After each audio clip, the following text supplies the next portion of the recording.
Class 6 maths गणित प्रकाश chapter 7 fractions part 4। ये इस चैप्टर की चौथी वीडियो है। देखो एक क्वेश्चन दे रखे हैं। पहला क्वेश्चन है find the sum of 2/5 and 1/5।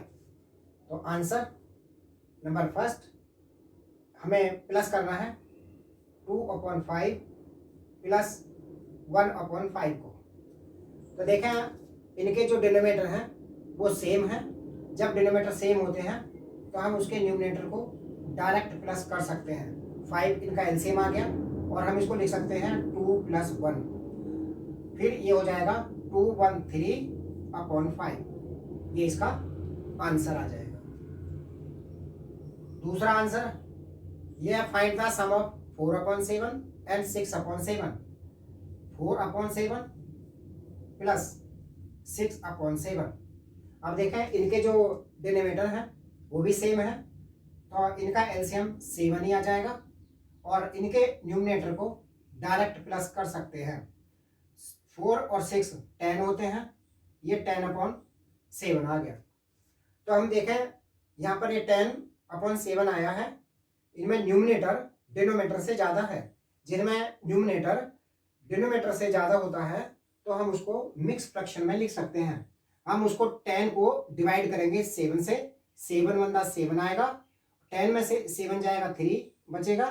तो हम इसको लिख सकते हैं इज इक्वल टू 10/7 आया है, हम इसको लिख सकते हैं 1/3/7। ये आंसर आ जाएगा।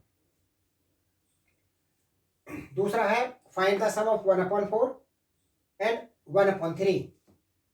तो आंसर 3 ये है 1/4 प्लस 1/3। इसको हमें प्लस करना है।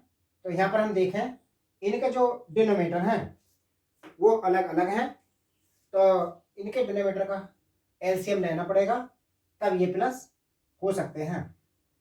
तो अब पहले हम 4 और 3 का एलसीएम लेंगे। 4 और 3 का हम एलसीएम लें तो ये पहले हम 2 से जाएगा इसमें, 4 में 3 में नहीं जाएगा। तो 2 2 × 4, 3 को हम ऐसे लिखेंगे। फिर 2 × 2, ये 3 ऐसे ही जाएगा। अब 3 से इसको डिवाइड करेंगे। 3 × 3, 3 1 का 1 ही जाएगा। 3 × 3 चला जाएगा। तो इसका जो एलसीएम आएगा वो आएगा 2 × 2 × 3, यानी इसका जो एलसीएम आ गया वो आ गया 2 × 4 3 × 12। 12 इसका एलसीएम आया।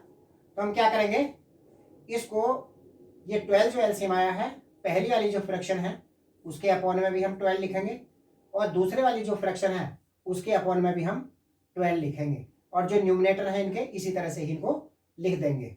तो अब देखें, अब पहले का जो डिनोमिनेटर है उसको एलसीएम, उससे एलसीएम को डिवाइड करो।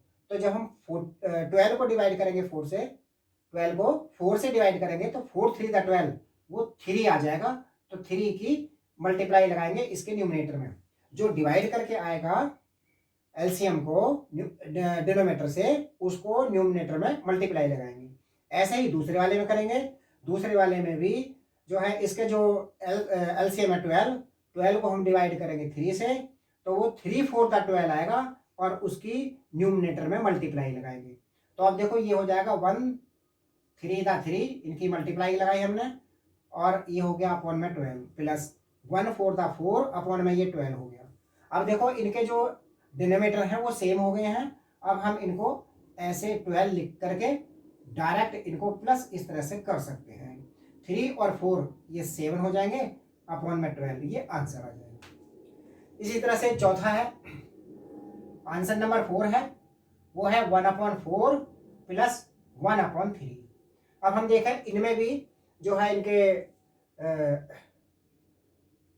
चौथा नंबर है, इसमें चौथा नंबर है 2/3। Find the sum of 2/3 and 1/5। तो ये 2/3 है और प्लस है 1/5। तो हम देखें इनमें जो डिनोमिनेटर है इनके भी अलग अलग हैं। तो हम इसका क्या करेंगे, पहले एलसीएम लेंगे किसका, 3 का और 5 का। तो 3 और 5 का जब हम एलसीएम लें तो 2 से तो इनमें कोई भी नंबर डिवाइड नहीं हो रहा है, ये 3 से डिवाइड होगा, 3 बंदा 3, ये 5 ऐसे ही रहेगा। फिर हम 5 को करेंगे तो ये 1 ऐसे ही, 5 बंदा 5 आ जाएगा। तो इसका जो एलसीएम आ गया वो आ जाएगा 3 × 5, तो 3 5 दा 15, इसका एलसीएम आ गया। तो हम क्या करेंगे अब ऐसे जैसे पहले ऊपर वाले में किया था, इसके नीचे यानी डिनोमीटर में 15 लिखेंगे और दूसरे वाले के भी डिनोमीटर में 15 लिखेंगे। अब ऐसे ही इस डिनोमीटर से इस एलसीएम को डिवाइड करेंगे तो 3 5 दा 15, उसकी न्यूमरेटर से मल्टीप्लाई लगाएंगे। न्यूमरेटर 2 है, 3 से हमने से डिवाइड किया 15 को, 3 5 दा 15 आया, तो वो 5 से इसको मल्टीप्लाई लगाएंगे। ऐसे ही दूसरे वाले में भी हम ऐसे ही करेंगे, 5 से हम इसको डिवाइड करेंगे 15 को, तो 5 3 दा 15 3 आएगा, फिर हम उसके न्यूमरेटर में 3 से मल्टीप्लाई लगाएंगे। अब ये 2 5 दा 10 अपॉन में 15 हो जाएगा, और ये आ जाएगा 1 3 दा 3, 2 5 दा 10 हो गया, अपॉन में 15 आया, प्लस 1 अपॉन 1 की 3 में मल्टीप्लाई लगाई तो 1 3 दा 3 आया, और अपॉन में वो 15 आ गया। अब इनके डिनोमीटर सेम हो गए हैं। अब इनको क्या कर सकते हैं, डायरेक्ट न्यूमरेटर को डायरेक्ट प्लस कर सकते हैं, यानी 10 प्लस में 3। जब आप इनको ऐसे प्लस करेंगे डायरेक्ट तो ये हो जाएगा 13 अपॉन में 15। इसका जो डिनोमीटर है वो न्यूमरेटर से कम है, तो इसमें इसको जो है मिक्स फ्रैक्शन में ये नहीं होगा, इसको इसी तरह से ही छोड़ेंगे। नेक्स्ट वाला क्वेश्चन है, find the sum of 1/6 and 1/3 का बताना है। तो आंसर नंबर 5 लिखें, ये है 1/6 प्लस में 1/3, इसको हमें प्लस करना है। तो इसका 6 का और 3 का हम एलसीएम लेंगे, तो हम 2 से पहले इसको डिवाइड करें, 2 3 दा 6 हो गया, और ये 3 ऐसे ही रहेगा। अब ये 3 से जाएगा, 3 बंदा 3, 3 बंदा 3 हो गया। अब हम इसका एलसीएम लिखें, तो एलसीएम जो आ गया इसका 2 × 3, यानी एलसीएम आएगा इसका 6, ये एलसीएम 6 आ गया। तो हम क्या करेंगे, अब इसके अपॉन में भी यहाँ पर 6 लिखेंगे और दूसरे वाले के अपॉन में 6 लेंगे जो एलसीएम आया हुआ है। अब इनको इनके डिनोमीटर से डिवाइड करेंगे और न्यूमरेटर से मल्टीप्लाई कर देंगे, ये आ जाएगा 6 1 दा 6, तो ऊपर 1 से इसको 1 से मल्टीप्लाई लग जाएगी, और ये 1 है। तो अब इस 6 को डिवाइड करेंगे 3 से, तो ये 3 2 दा 6 2 आ जाएगा, 2 से मल्टीप्लाई लग जाएगी। 1 1 दा 1 अपॉन में 6 हो गया, प्लस में ये 2 अपॉन 6 हो गया। अब इनके डिनोमीटर सेम हो गए हैं, तो हम एलसीएम 6 लेकर के इसका 1 प्लस में 2 ऐसे करेंगे, तो ये 3 अपॉन में 6 आ जाएगा। अब देखें यहाँ पर जो 3 और 6 है, ये एक टेबल में 3 में आ रहे हैं, तो हम इसको सिंप्लीफाई भी कर सकते हैं। सिंप्लीफाई कैसे कर सकते हैं, जैसे ये 3/6 है, ये ऊपर वाला भी नंबर 3 से डिवाइड हो रहा है, नीचे वाला भी नंबर 3 से डिवाइड हो रहा है, तो इनको डिवाइड करके लिख सकते हैं, मगर वो एक ही नंबर से डिवाइड हो तभी इनको कर सकते हैं। 3 से डिवाइड करेंगे, 3 को, 3 बंदा 3 आ जाएगा, और 3 से डिवाइड करेंगे 6 को, तो 3 2 दा 6 2 आ जाएगा, ये 1/2 आंसर आ जाएगा।